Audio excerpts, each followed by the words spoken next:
So, Smita, you've been a part of Innovera for the last 7, 8 years now.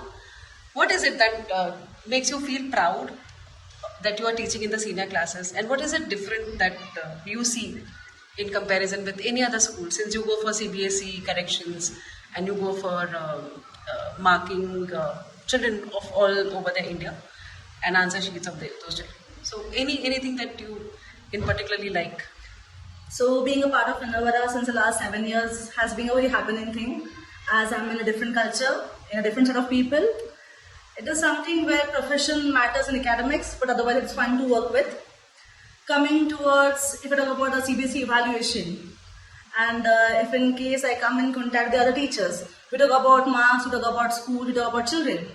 And especially when it comes to the internal assessment, Innovera stands very, very different.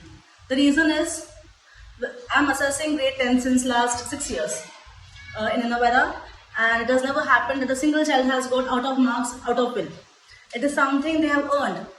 It is something which is their genuine efforts towards regular assessments, regular submissions. They were punctual.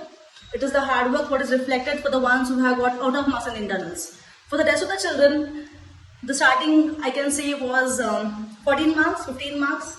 So it is something what they deserve. It has never happened that a teacher has favored a child. It is something where the child has favored himself by making some efforts to earn the internal marks.